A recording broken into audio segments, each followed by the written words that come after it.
Rams are probably ultimately my all-time favorite fish. They're beautiful, they're fascinating, they're pretty easy to spawn. Here are the keys for rams. You want to get a pair. Don't get a mixed group, get a pair, unless you've got a number of tanks and can separate them out. Because once they pair off, they've got to be separated by the pair. They pair bond. So that pair will remain active as a pair for so long as they're together. But they will not tolerate any other fish. Now, one time I had a trio, 2 females and a male, and the male spawned with both females in 2 different locations. It was rather odd. I've had female angels spawn with single males in the same patch.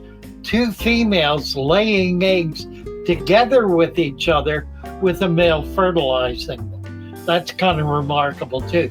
You get huge spawns that way. The female has stars in the sky. They have a big black spot, and the female will have tiny blue dots. The male will not. It will be a pure black patch with no blue dots in it at all. He has a spike on his dorsal fin. The first or second ray, might be the third ray, is a spike that stands straight up well above the rest of the dorsal fins. He's also shaped differently. The female will get a very red belly. The male will not. They're pretty easy to sex, but you have to let them mature to be able to see all of that. With the rams, 82-degree absolute minimum. They cannot tolerate colder water. They will turn dark, they will get sick, they will die. They do not like water colder than 80 degrees. I prefer maintaining them at 82. You can keep them at 85. 85 is fine. They're comparable to discus in that way, and they're from the same environment. The difference is that they are a river fish, a creek fish. The discus is a floodwater, open plains, very, very slow-moving water fish. They go into the channel of the river in the dry season and just kind of languish at the bottom until it rains again. Then they're up and out and into what had been the land. Now, the pH for rams and discus. There are wild rams and wild discus that are available. You can buy them. You need to keep them in soft acid water. However, the rams and discus that are commonly available in the hobby through the distribution network are being raised and have been raised for 50 years in hard alkaline water, or at least in neutral alkaline water. They tolerate a higher pH, they tolerate a harder water not only very well, but if you put them in soft acid water, they will not be able to survive in it because their bodies have become used to that added pressure. And putting them in a lower pressure water will cause the cell structure to expand, the cell walls to tear and rupture. You'll see bleeding around the gills, and they will die. So don't do that. Keep them at neutral, it's perfectly fine. Food needs to be live food.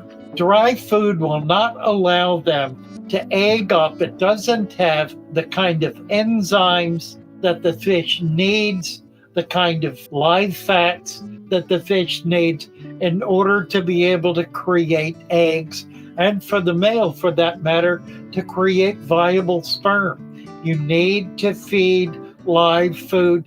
It is critical. Daphne are perfectly effective. They're easy to breed, easy to raise, easy to keep in cultures. Look into it. Learn how to do it. We're going to be having a number of cultures that will be set up in the new warehouse and we'll be able to make those available for sale. So we're going to have starter cultures of Daphnia and scuds and microworms, and we hope blackworms and a few others perhaps. If we can get them, it'll be Moena. I probably will buy Moena to ensure that's what I have.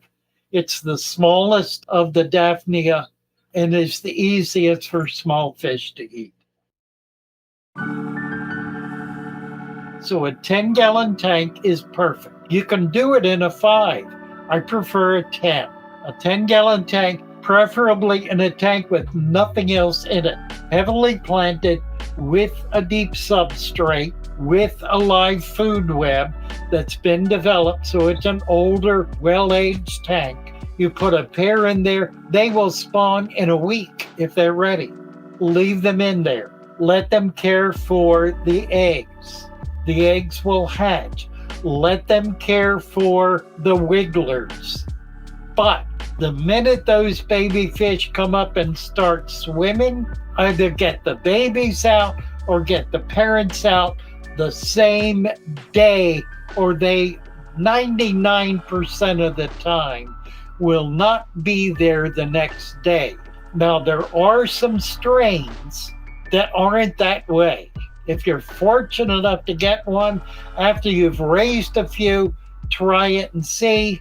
And what's curious is they're about the only cichlid that does that. All the other cichlids will care for their young, even the angels.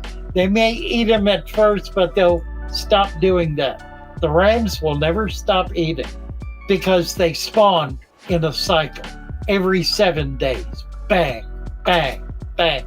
So in the wild, what they're doing is scattering the babies and starting another nest. So they haven't got time to fool with these babies. They got to get them out of the way.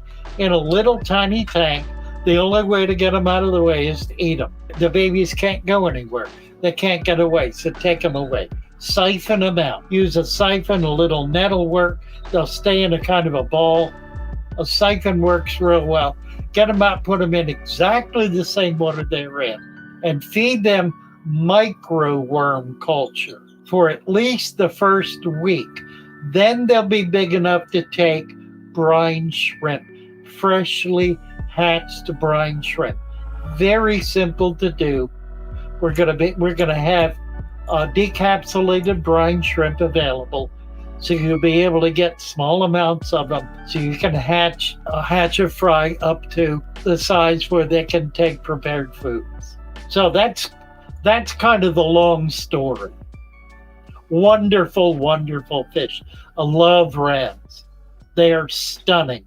So many little tricks and secrets.